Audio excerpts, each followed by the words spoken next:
नमस्ते दोस्तों। आज हम बात करने वाले हैं स्टॉक मार्केट के एक सबसे पावरफुल प्रिंसिपल के बारे में जो वॉरेन बफेट ने दिया है। वो क्या है? वो है be fearful when others are greedy and be greedy when others are fearful. अब ये लाइन हमने बहुत बार सुनी है, लेकिन ये लाइन हमें सिंपल भी लगती है, पर इसका डेप्थ इतना ज़्यादा है कि पूरा मार्केट की साइकोलॉजी इसमें समाया हुआ है। मुझे पर्सनली ऐसा ही लगता है। ठीक है, तो हमें इसमें समझते हैं कि ये ग्रीड क्या है और फियर क्या है। तो देखो, मार्केट जब ऊपर जाता है तो न्यूज़ पॉजिटिव होती है, सोशल मीडिया में सब धूम मचा रहे होते हैं कि इस स्टॉक ने ऑल टाइम हाई क्रॉस कर दिया, अब ये यहाँ से 20% ऊपर जाएगा। बहुत सारी न्यूज़ होती है। ठीक है, तब मार्केट में ग्रीड चालू होती है। तो इस फेज में लोग क्या करते हैं कि सोचना बंद कर देते हैं और सिर्फ फोमो के कारण, फोमो यानी फियर ऑफ मिसिंग आउट, यानी इसमें इस तरह की सिचुएशन होती है कि उनको लगता है कि हाँ, मुझसे छूट जाएगा, ये पर्टिकुलर स्टॉक छूट जाएगा। ठीक है, इसलिए वो इमीडिएटली उसमें एंटर करने की कोशिश करते हैं जबकि स्टॉक भाग रहा होता है। ठीक है, इस टाइप की सिचुएशन होती है। तो ये जो जो ग्रीड वाला जो सिचुएशन है, उसमें लोग आंख बंद करके बस भागे जा रहे हैं और इन्वेस्ट कर रहे हैं। ठीक है, तो इस फेज़ में स्मार्ट इन्वेस्टर क्या करते हैं कि वो शांति से बैठे रहते हैं, देखते हैं मार्केट को। ठीक है, वो ओवर कॉन्फिडेंस में नहीं आते, जबकि जो नॉर्मल इन्वेस्टर होते हैं वो ओवर कॉन्फिडेंस में आके और इन्वेस्ट करते हैं। फिर क्या होता है, फिर सडनली मार्केट ऊपर जाना रुक जाता है और वहीं से नीचे आना स्टार्ट होता है। तो उन्होंने क्या किया होता है, ऊपर के लेवल में उन्होंने बाय किया होता है और फिर मार्केट वहाँ से नीचे आना स्टार्ट होता है, तो वो उनको लॉस होता है। ठीक है, तो ये सिचुएशन होती है ग्रिड वाली सिचुएशन में। दूसरा है कि फियर। तो दूसरी साइड जो है, तो उसमें क्या होता है कि जब मार्केट में करेक्शन होता है, जैसे 10%, 20% या तो कभी कभी 30% तक का भी करेक्शन मिलता है, तब सब पैनिक करना शुरू कर देते हैं।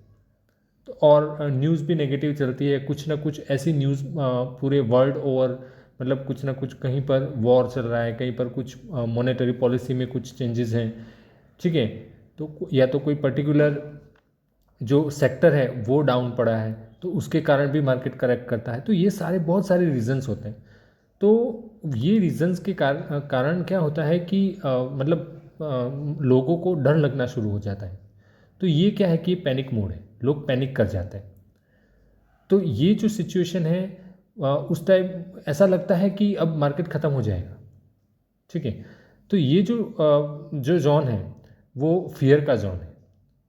ठीक है, मार्केट को जो स्मार्ट इन्वेस्टर होते हैं वो क्या करते हैं कि वो बेस्ट कंपनी को इस जोन में, ये जो फियर वाला जोन है उसमें क्या करते हैं कि डिस्काउंट में मिलती है उनको ये अच्छी कंपनियां, तो उस समय वो बाय करते हैं, उस समय वो मार्केट में एंटर करते हैं। और नॉर्मल इन्वेस्टर क्या करते हैं, वहीं से छोड़ के भाग जाता है, स्टॉप लॉस लगा के भाग जाते हैं। तो ऐसा होता है।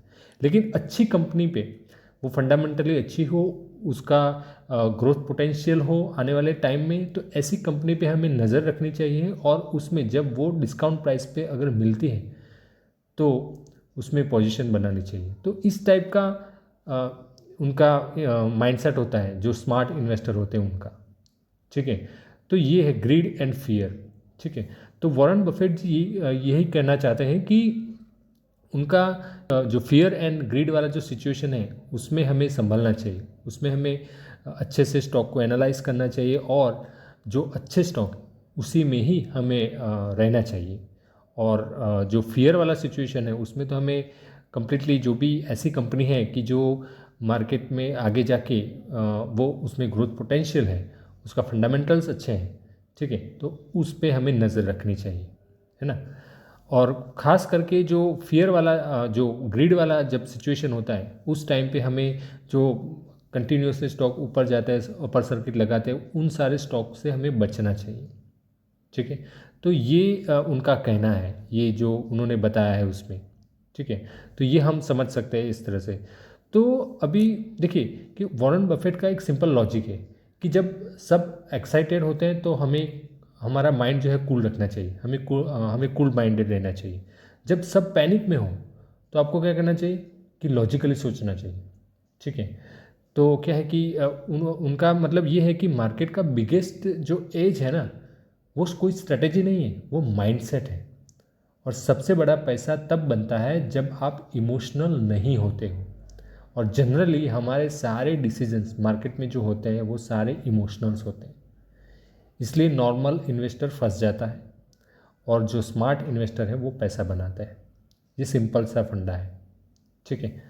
जैसे कि हम एक सिंपल से एक एग्जांपल से समझते हैं कि आपने जब 2020 में मार्केट में गिरावट आई तो क्या था, फियर ज़्यादा था, ठीक है। लोग बाय नहीं कर पाते थे क्योंकि सिचुएशन ऐसी थी, क्या करें, है ना। लेकिन जिन्होंने स्ट्रॉन्ग कंपनीज को इवेल्यूएट करके बाय किया, उन्होंने 1-2 साल के अंदर अंदर अच्छा खासा रिटर्न पाया। और जब 2021 में सब ग्रिड में थे, लोग भाग रहे थे बाय करने के लिए, तब स्मार्ट मनी क्वाइटली एग्जिट हो गया, ठीक है। तो ये साइकिल हर बार आता है और ऐसा ही चलता रहता है मार्केट में, fear and grid, fear and grid, ठीक है। तो इस बात से हमें क्या सीखने को मिलता है? हमें ये सीखने को मिलता है कि हमें फियर एंड ग्रिड दोनों कंट्रोल करना चाहिए। और हमेशा स्ट्रॉन्ग कंपनीज जब करेक्शन में अपॉर्चुनिटी देती हैं तो उसके ऊपर हमारी नज़र होनी चाहिए, ठीक है। और ओवर हाइप जो स्टॉक होते हैं तो वो ग्रिड फेज में तो उसमें उसको कभी हाथ नहीं लगाना चाहिए, ठीक है। तो ये हमें सीखने को मिलता है इससे। और जो मार्केट में किसकी जीत होती है? तो जो इमोशनल नहीं होते लेकिन लॉजिकल होते हैं, तो ये लोग मार्केट में जीतते हैं, ठीक है।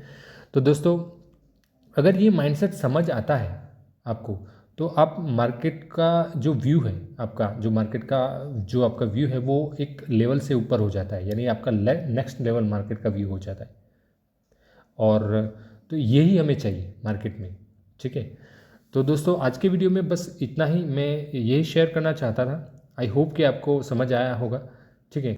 तो कमेंट कीजिए कि आप कमेंट में लिखो कि आप फियर वर्सेस ग्रिड आपको क्या एक्सपीरियंस हो रहा है, ठीक है। और वीडियो अगर पसंद आता है तो लाइक ज़रूर करना, ठीक है। और अगर चैनल पे नए हो तो सब्सक्राइब भी करना। तो आज के वीडियो में बस इतना ही। Thank you very much.